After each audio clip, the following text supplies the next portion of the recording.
Chapter 24 Tale. About a dozen others are waiting at the station, young men like me traveling to Seoul. We all board the train. Most of the others put their bags on the floor. Not me. I hold mine on my lap. I want it close to me, my things from home. Not much, really. A change of clothes, a lunchbox. Somehow, Amoni got some rice, just a handful, and all of it for me. Plus kimchi and beans. I can hardly believe I'll be eating rice again. Sunny gave me a little envelope when I left the house. I opened it on the train. Inside, there's a piece of paper folded around a pressed flower, a rose of Sharon blossom. It's dried, so she must have had it for a while. It was nice of her, but it worries me.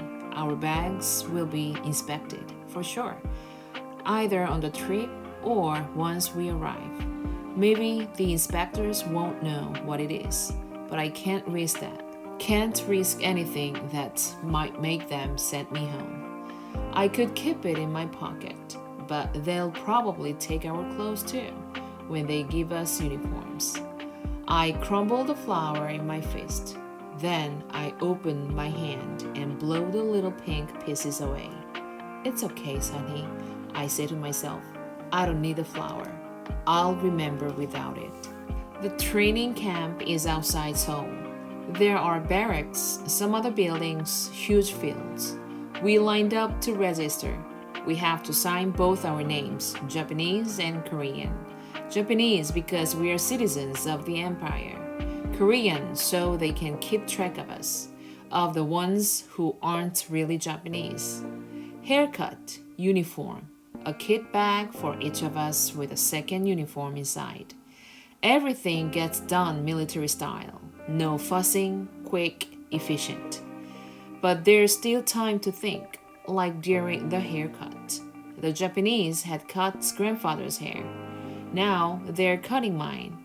The same thing, so many years apart, but different. He was forced to have his hair cut. I've volunteered. The kit bag is patched, like Sunny's clothes.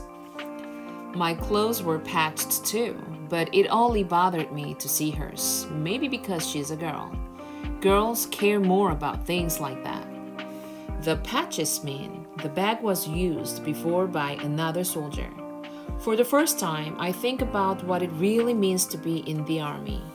Whoever owned the bag before me might have been wounded and sent home, or discharged for some other reason, or killed in the war. His kit bag reissued to me. A lucky kit bag, or an unlucky one.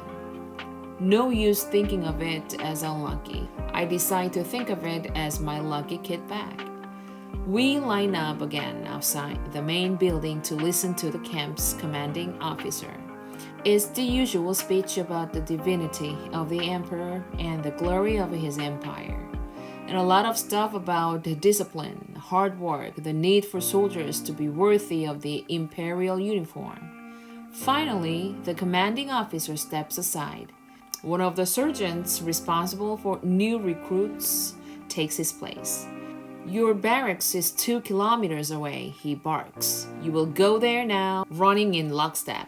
You will put away your gear in perfect order and report for dinner at exactly 1800 hours. Back here at the mess hall. Dismissed. We all salute. The fellow next to me has a watch.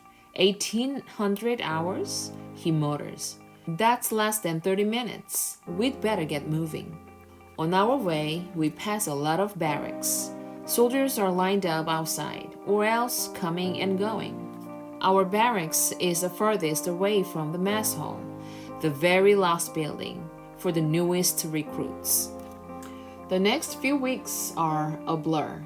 I'm always tired, so tired I can hardly think. Reveille at 0430 hours, dress and straighten the barracks.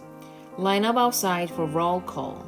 Run to the mess hall, breakfast, then our orders for the day.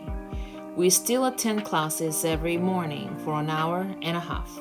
We have to study an emperor's military code of honor.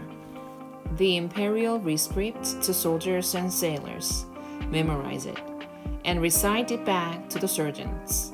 There are other lessons too: how to take apart a gun, clean it, put it back together. It's easy enough in the big room where we have our lessons, but then we have to do it outside, in the rain, in a muddy ditch, at night. Lunch. The food isn't very good, but at least there's more than at home. Usually broccoli, a little dried fish, vegetables, or pickles.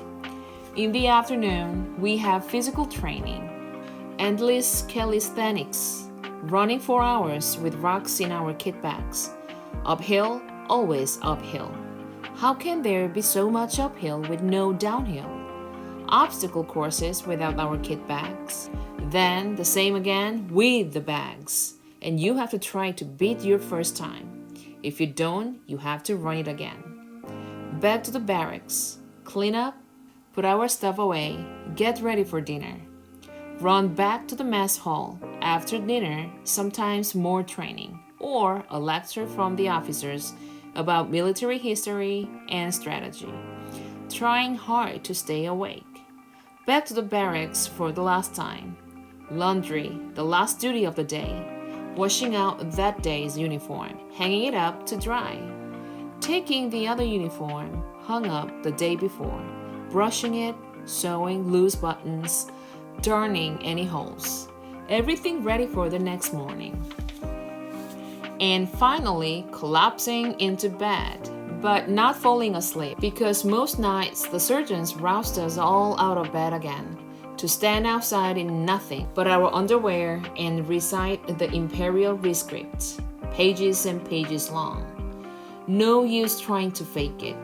The surgeons walk up and down our ranks, listening to each one of us. The soldier and sailor should consider loyalty their paramount duty. Remember always that duty is heavier than a mountain, while death is lighter than a feather. The whole thing takes about 20 minutes to recite.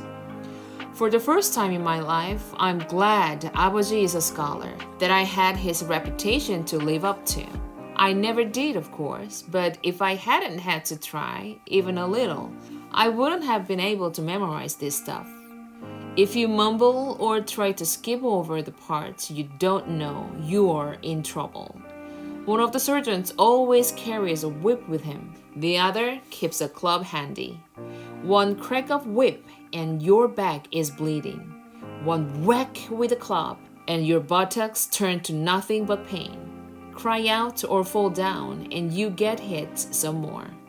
The first time this happens, it's a recruit behind me.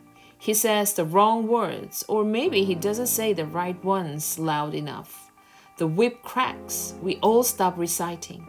The guy has fallen to his knees, and the sergeant is coiling the whip for another lash. He sees us watching, and his face goes purple. "What are you doing?" he screams at us. "You want some of this too?" Immediately we face front and continue with the recitation. Behind me, I hear the whip crack again, and a cry like a dog's yelp. Another crack, another cry. "Shut up!" I'm begging the guy in my head. "Shut up! If you cry, he'll whip you again." One more crack, and then silence.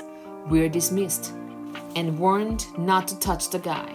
So we leave him as he is, curled up on the ground, a dark stain spreading on the back of his shirt.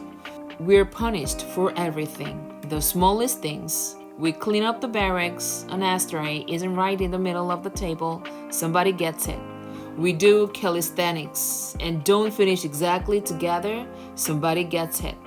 Guys walk around with black eyes, gaps in their mouths from lost teeth, scars on their backs, bruises on their legs. The whipper tells us that the cruelty is necessary, that if we can put up with it, the ones who get through the training will be tough enough for anything the enemy does. Not everybody makes it through. In the first month, 4 get sent home in disgrace. Their lives worthless now. Back home, the Japanese will treat them like garbage, a shame to themselves and worse, to their families. Not me. I'm not going home that way. Uncle would have made it through this, and I will too. I think about the two soldiers who took my bicycle, the officer who had Sonny's diary burned, the one who wanted my help to trap Uncle, the faceless ones who beat him up, the others who might be hunting him down, even now. I'll never let them win.